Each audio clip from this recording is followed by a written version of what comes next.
ये निर्णय सफल रहा सरकार का तो आपको पेपर देने ही देने होंगे और तब आपके पास समय नहीं बचेगा। इसीलिए अब भी 1 जून है, जितना भी टाइम आपके पास 1-1.5 महीने बच रहा है, अच्छे से फिर से हमारे चैनल पे लग करके जितने भी वीडियो अपलोड की गई physics, chemistry, biology, Hindi, English की, सबको एक बार फिर से आप रिपीट कर लीजिए, देख लीजिए, ताकि आपकी तैयारी बेस्ट रहे। हो सकता है सरकार का मूड चेंज हो और आपका पूरा पुराने पैटर्न 70 नंबर का ही जो पूरा पेपर है उतना ही ले ले, ठीक है, क्योंकि इस सरकार का इसमें कोई भरोसा भी नहीं है, ठीक है, कभी कुछ फरमान आ रहे हैं। इसलिए आप बिल्कुल भी इस डाउट में मत रहिए कि पेपर नहीं होने वाला, ठीक है, वो तब का तब देखा जाएगा जब निर्णय आएगा। फिलहाल अभी वर्तमान सिचुएशन जो है वो यही है कि निश्चित रूप से सरकार पूरी कोशिश कर रही है कि आप लोगों का पेपर कराए, ठीक है। और पेपर का पैटर्न जो 10 क्वेश्चन से 3 का करना 1.5 घंटे का होगा, ये तो पेपर अखबार में भी आया था, दैनिक जागरण, अमर उजाला में, लेकिन ये निर्णय चेंज भी हो सकता है,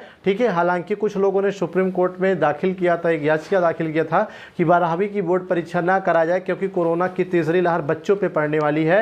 इसको देखते हुए सुप्रीम कोर्ट ने, माननीय सुप्रीम कोर्ट ने 3 जून को डेट निर्धारित की फैसले देने के लिए। तब तक हमें वेट करना पड़ेगा, लेकिन फिर भी आप अपनी तैयारी रखे रहिए। अगर निर्णय ले भी लिया जाता है पेपर कराने का तो ताकि आप कहीं चूके ना, ऐसा ना हो कि समय निकल जाए और अचानक निर्णय 10-15 दिन रह जाए तो आ जाए कि अब पेपर होना, ठीक है। इसलिए गाइज आप अपनी तैयारी पे बराबर लगे रहिए, ठीक है। तो आज हम इस वीडियो में आपको धमाका सीरीज का लास्ट क्वेश्चन प्रोवाइड करेंगे। तो आइए देखते हैं आज की इस क्वेश्चन में क्या कुछ होने वाला है, ठीक है।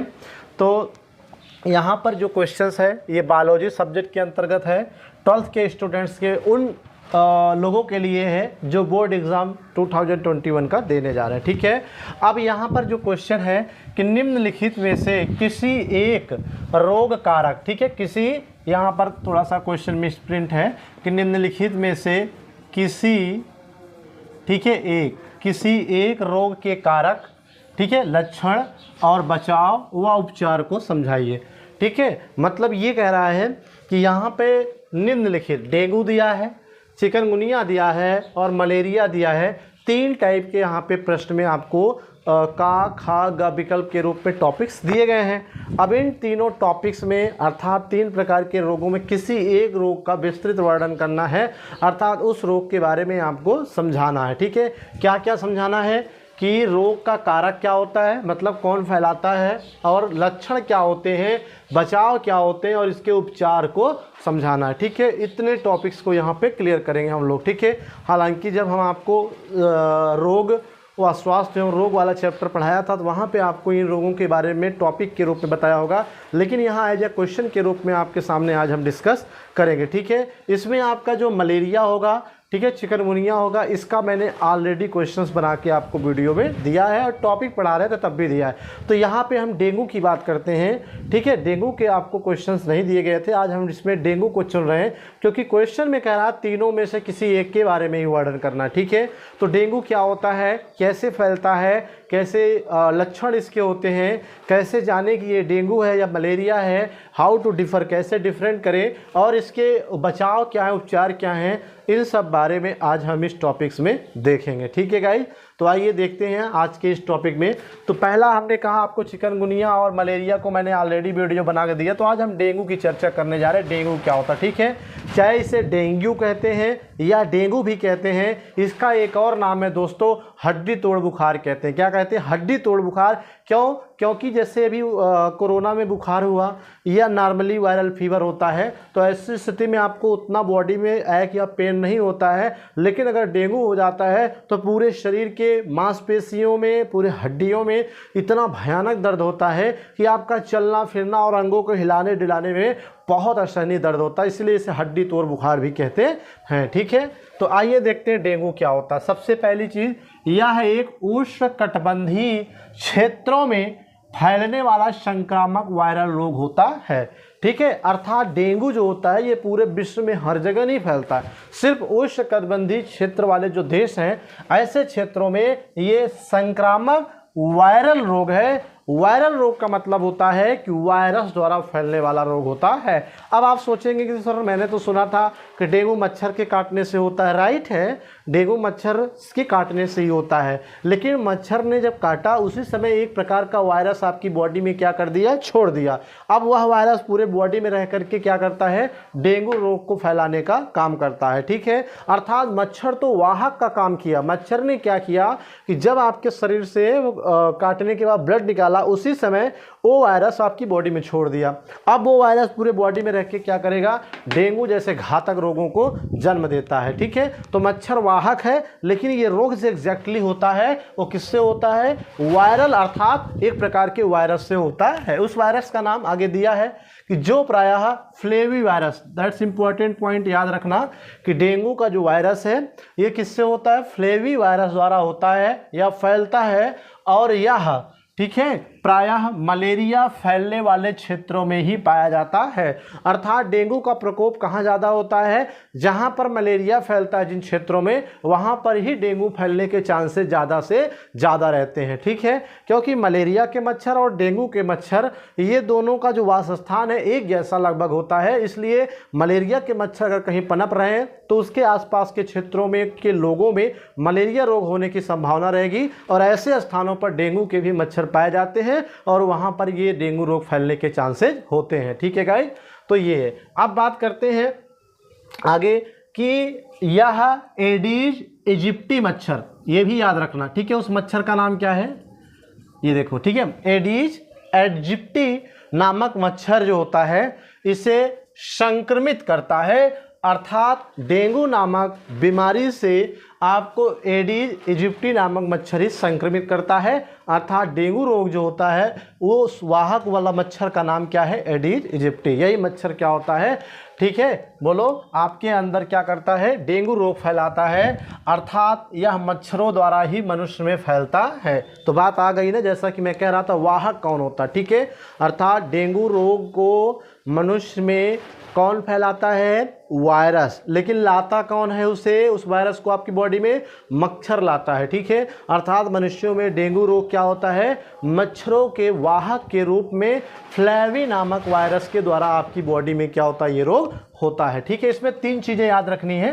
पहली चीज़ कि डेंगू जो होता है ये वायरल फीवर है।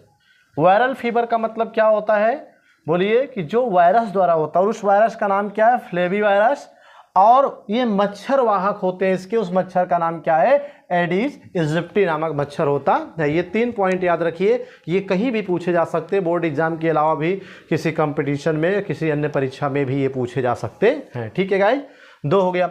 अब बात करते हैं डेंगू के लक्षणों की। ठीक है, कि डेंगू के लक्षण क्या होते हैं, कैसे पहचानेंगे कि हमें डेंगू हुआ है या मलेरिया हुआ है। ठीक है, क्योंकि मलेरिया में भी बुखार होता है, डेंगू में भी होता है। ठीक है, कॉमन रूप से भी होता है। तो यहाँ पर दिया मनुष्य में पहला लक्षण जो है कि मनुष्य में अचानक का मतलब एकाएक तीव्र बुखार उत्पन्न हो जाता है। ठीक है, अगर आपको अचानक तीव्र बुखार का एहसास हो, क्योंकि जो नॉर्मली बुखार होता है वो धीरे धीरे आपको टेम्परेचर क्या होता है, इंक्रीज करता है और बॉडी को हीट करता है, लेकिन यहाँ डेंगू परिस्थिति में क्या है कि आपको अचानक तेज बुखार चढ़ जाएगा, कुछ ही मिनटों में आपको लगेगा कि बहुत तेज बुखार हुआ है, ये पहला लक्षण होता है। ठीक है, और लगातार सिर दर्द, और जब बुखार होगा एक बार डेंगू का तो फिर आपका जो सर है वो लगातार क्या होता है, दर्द होता रहता है। फिर चक्कर भी आपको लगातार आएगा। ठीक है, सर दर्द की वजह से आपको चक्कर भी आएगा और भूख ना लगना, ये भी इसका क्या होता है, डेंगू का सिम्टम्स होता है, अर्थात लक्षण होता है। ठीक है, फिर बात करें कि मांसपेशियां, अगर आपको डेंगू का तुरंत आपने पकड़ लिया, तुरंत इलाज कराया तो आपका इलाज संभव है, वरना एट लास्ट कंडीशन में लोग नहीं पकड़ पाते। डेंगू घातक, प्राण घातक अर्थात जानलेवा भी होता है। ठीक है, जैसे जैसे वो 1, 2, 3 दिन ऐसे बढ़ेगा वैसे वैसे अलग अलग प्रकार के लक्षण आपकी बॉडी में दिखना शुरू हो जाते हैं। ठीक है, तीसरे की बात करें तो इसमें मांसपेशियां व जोड़ों में भयानक दर्द उत्पन्न होता है। ठीक है, यानी शरीर की जो मांसपेशियां हैं, जो जोड़ हैं हड्डियों के, इनमें भी क्या होता है, भयानक दर्द होगा, और इस दर्द की वजह से जब भी अपने आप हाथ को, पैर को, शरीर को मूव कराएंगे तो भयानक दर्द होगा। तो ठीक है, इसीलिए हमने क्या कहा, इसे क्यों कहते हैं, हड्डी तोड़ बुखार भी कहते हैं। आपसे पूछा जाए डेंगू को हड्डी तोड़ बुखार क्यों कहते हैं, क्योंकि इस बुखार में शरीर की मांसपेशियों व जोड़ों में भयानक दर्द होता है, जिसकी वजह से शरीर का मूवमेंट क्या होता है, बहुत असहनीय हो जाता है। इस वजह से इसे हड्डी तोड़ बुखार भी कहते हैं गाइस, ठीक है। अब आपको समझ में आ गया होगा। फिर नेक्स्ट लक्षण की बात करें, शरीर पर लाल चकत्ते पड़ जाना। शरीर पर छोटे छोटे लाल धब्बे या चकत्ते भी पड़ जाते। कब? ऐसा नहीं फर्स्ट डे पर ही ये लक्षण सब दिखने लगेंगे। मैंने कहा जैसे जैसे 1 2 3 डेज ऐसे ही पास टाइम होगा वैसे ही ये शरीर पर ये लक्षण आपको दिखना शुरू हो जाएंगे, ठीक है। तो क्या हो चौथा लक्षण, शरीर पर लाल चकत्ते पड़ जाते हैं और पेट भी खराब हो जाता है। और पेट खराब होने के साथ साथ क्या होता है, आपको बार बार दस्त जाने की भी ज़रूरत होती है। और जब आप बार बार दस्त जाने लगेंगे तो क्या होगा, शरीर में बॉडी में तरल पदार्थ पानी की कमी हो जाएगी, जिसकी वजह से आपके शरीर की मांसपेशियां और अकड़ जाएंगी और आपकी कंडीशन दिनों दिन क्या होगी, और ही खराब होगी। तो अब आपको समझ में आ गया होगा ऐसी स्थिति में क्या करें हम कि शरीर में तरल पदार्थों की कमी नहीं होने दें। डेंगू में सबसे इंपॉर्टेंट चीज़ है कि बॉडी में तरल पदार्थों की कमी बार बार दस्त होने से हो जाती है, जिसकी वजह से ठीक है आदमी 2 4 6 घंटे या 1 2 दिन मर भी सकता है। इसलिए तत्काल आपको तरल पदार्थ लेने की आवश्यकता, अर्थात डेली आप बराबर जब तक डेंगू ना ठीक हो जाए तब तक तरल पदार्थ लेते रहिए, ताकि शरीर में तरल पदार्थ का मतलब जैसे जूस हो गया, दूध हो गया, पानी हो गया, ये सब आपको बराबर चाहिए, शरीर में जल की कमी ना होने पाए।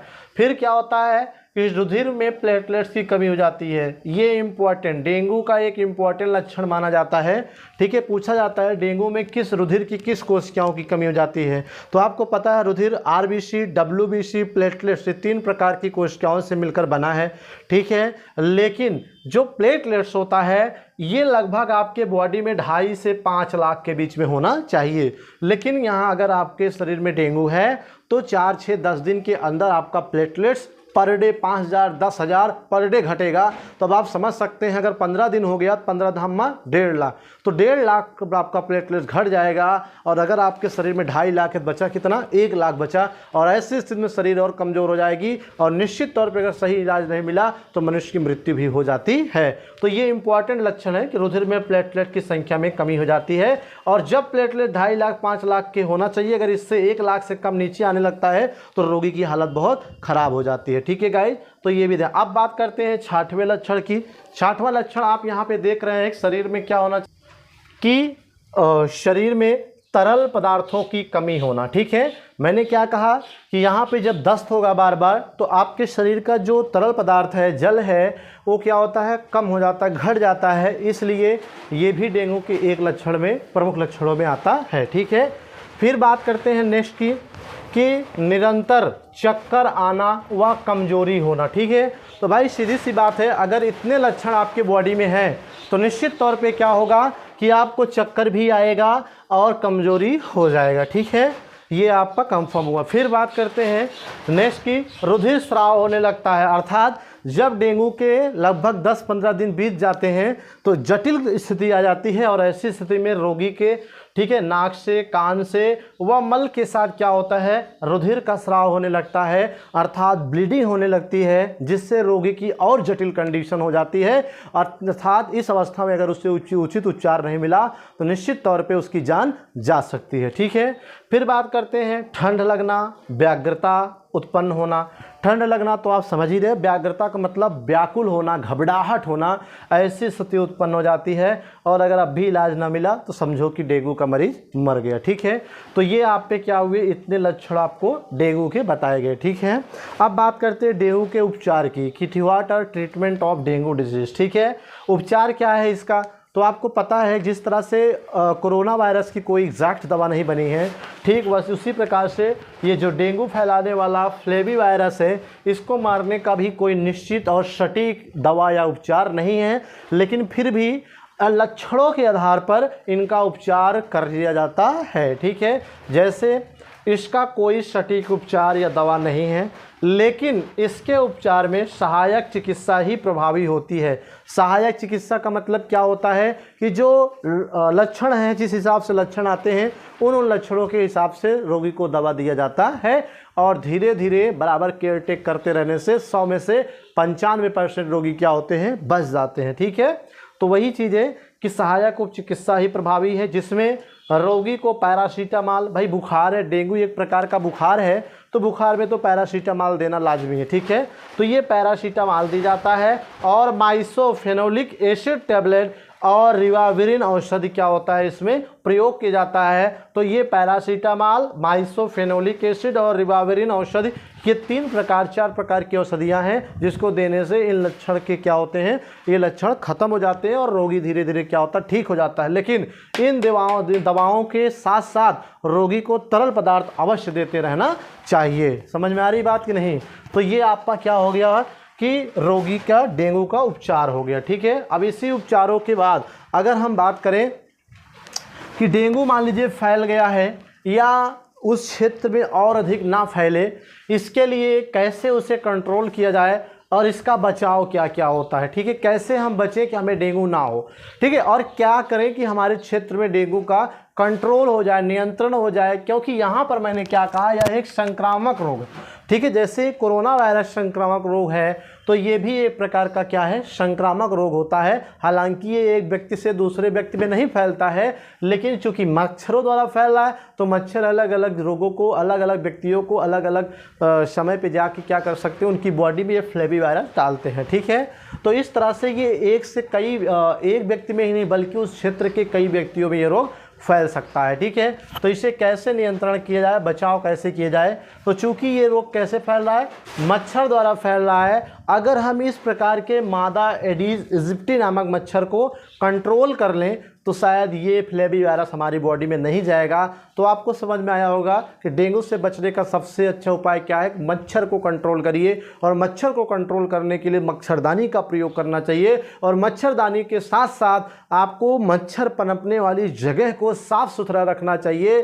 क्योंकि डेंगू के जो मच्छर हैं वो आपके छतों पर जो कूड़ा कबाड़, टायर्स और वो रखे रहते हैं, कूलर्स वगैरह, उसमें जो पानी भरा रहता है उसी पानी में अपने अंडे देते हैं और उसी की सहायता से अपनी संख्या में वृद्धि करते हैं। इसलिए आपको चाहिए कि कूलर का पानी रोज़ बदलो। ऐसा नहीं कि एक बार भर दिए 4-6 दिन चलेगा, उतने में तो मच्छर हज़ारों की संख्या में पनप जाएंगे। आप पर डे कूलर का पानी चेंज करिए। अगर कबाड़ रखे हो आसपास, छत पे, ऊपर नीचे कहीं अगर उसमें बारिश का पानी जमा है तो उसे जमा ना होने दीजिए। ठीक है, उसे हटा दीजिए और अपने आसपास के क्षेत्रों में भी जलाशय या गड्ढे हैं, तालाब हैं, तो वहाँ पर उनमें DDT या अन्य कीटनाशक दवा डालिए जिससे कि मच्छर या कोई कीट पनप ना पाए। ये आपका काम, यही क्या है, नियंत्रण है, बचाव है। ठीक है, तो फिर भी आइए देख लेते हैं कि कौन कौन सा नियंत्रण और कौन कौन सा बचाव। ठीक है, तो पहला है घरों की साफ सफाई नियमित रूप से करनी चाहिए। बहुत सारे लोग क्या हैं कि जैसे अपने आसपास या घरों में एक दिन झाड़ू पोछा लगा दिए तो हो गया, 2-4 दिन बाद ही लगता है, गंदगी पड़ी रहती है। भाई सफाई जो होती है, कहे लाख रोगों की एक दवाई साफ सफाई। साफ सफाई, चाहे डेंगू रोग हो, कोई भी रोग हो, लाख रोगों की एक दवाई है सिर्फ साफ सफाई। इसलिए नियमित, जैसे हम अपने शरीर को नियमित रूप से क्या करते हैं, नहा करके गंदगी दूर करते हैं, ठीक उसी प्रकार अपने घरों में पर डे झाड़ू अच्छे से और पोछा और अपने घर के आसपास क्षेत्रों को पर डे साफ करना चाहिए। ज़्यादा नहीं, 15 से 20 मिनट या आधा घंटा अगर हम डेली करते हैं, इससे हमारा एक्सरसाइज भी हो जाता है, बॉडी भी स्वस्थ रहती है और आसपास का क्षेत्र भी स्वस्थ रहेगा और ये मच्छर आपके आसपास पनपने वाले नहीं है। दूसरा है सोते समय मच्छरदानी लगाना चाहिए। You know about very well कि भाई सो रहे हो तो मच्छरदानी का प्रयोग जरूर करिए, क्योंकि ऐसी स्थिति में मच्छर आपके पास नहीं पहुंच पाएगा। ठीक है, मच्छरदानी के बाहर रहेगा तो और आप बच सकेंगे। ठीक है, ऐसा नहीं रात में ही, दिन में भी अगर आप सो रहे हो तो मच्छरदानी का प्रयोग जरूर करें। ठीक है गाइस, फिर आता है शरीर पर मच्छर प्रतिघर्षी क्रीम लगाना चाहिए। मार्केट बहुत सारी ऐसी क्रीम आई हैं कि आप सोते समय, ठीक है, शरीर पर वो क्रीम्स लगा लेते हैं तो कोई भी मच्छर आपकी बॉडी पे नहीं बैठेगा, उसे मच्छर प्रतिघर्षी क्रीम कहते हैं, ये भी लगा सकते हो। ठीक है, लेकिन मैं कहता हूँ इससे बढ़िया है कि आप मच्छरदानी का ही प्रयोग करें, ये ज़्यादा बेटर होगा। ठीक है, तो ये हो गया। और आसपास गंदे पानी जमा नहीं होने देना चाहिए। मैंने आपको पहले बताया कि आसपास साफ सफाई रखिए, गड्ढे भर दीजिए, पानी ना रहने पाए। अगर बड़ा गड्ढा है तो उसमें DDT का छिड़काव करिए। ठीक है, यहाँ दिया ना जमा पानी में DDT क्या है, दुनिया का पहला कीटनाशक दवा माना जाता है, जिसका पुराना नाम आपने केमिस्ट्री में पढ़ा होगा, सेकंड केमिस्ट्री में। ठीक है, कि क्लोरल को क्लोरोबेंजीन के साथ कराते हैं। ठीक है, आपने पढ़ा होगा केमिस्ट्री में, CCl3CHO ये क्लोरल है और इसको C6H5Cl क्लोरोबेंजीन से, ये क्लोरल है, ये क्लोरोबेंजीन, दोनों को रिएक्ट कराते हो तो DDT बनता है। ठीक है, DDT एक कीटनाशक पदार्थ होता है। ठीक है, जिसका पूरा नाम डाइक्लोरो डाइफेनिल ट्राइक्लोरोएथेन होता है। लेकिन वर्तमान समय में इसका उपयोग बंद कर दिया गया, बैन कर दिया बहुत सारे देशों में, क्योंकि ये क्या है, पारिस्थितिक पर्यावरण को बहुत नुकसान पहुंचाता था, इसलिए बंद कर दिया गया। लेकिन फिर भी मार्केट में बहुत सारे देशों में मिलता है। तो आप DDT डाल सकते हैं, नैप्था आदि को या मिट्टी के तेल को पानी में डालेंगे तो उसमें क्या होता है कि मच्छर के लार्वा मर जाते हैं, ठीक है, पानी में डूब कर मर जाते हैं और मच्छर पनपने नहीं पाता। फिर क्या करना चाहिए, जलाशय में मिनोस ट्राउट गैम्बूसिया नामक मछली डालना चाहिए। इससे क्या होता है कि ये मछलियाँ क्या होती हैं, मिनोस ट्राउट गैम्बूसिया नामक मछली जो होती है, ये जमा पानी में जो मच्छर के अंडे होते हैं ना, उनको ये खा जाती हैं, चट कर जाती हैं, जिससे मच्छर की संख्या में वृद्धि नहीं हो पाता। ठीक है, आपके बगल बहुत बड़ा तालाब है तो आप क्या करिए, मच्छर बहुत उससे पनप रहे हैं तो मिनोस ट्राउट गैम्बूसिया में से कोई भी मछली 10, 20, 50 संख्या में डाल दीजिए। ये मछलियाँ पानी के ऊपर जो मच्छर के लार्वे वगैरह इनको चट कर जाएंगी और आपके उस तालाब में मच्छरों का जो जनसंख्या है वो वृद्धि क्या होगी, रुक जाएगी गाइस। ठीक है, तो इस तरह से ये आपका क्या हो गया, एक डेंगू के बारे में एक सटीक और आपको सधा हुआ नॉलेज आपको दिया गया। ठीक है, तो दोस्तों वीडियो कैसी लगी, वीडियो अच्छी लगी है तो वीडियो को लाइक कमेंट ज़रूर कर देना। और एक न्यूज़ आपके लिए और कि आज से धमाका सीरीज जो चल रही थी ये बायोलॉजी की पूर्ण रूप से एंड हो गई है। अब आप घर पे रह के जो भी वीडियो डाला गया इसको बार बार रिपीट करिए, देखिए, अपने नोट्स पढ़िए। ठीक है, all the best for your board examination 2021।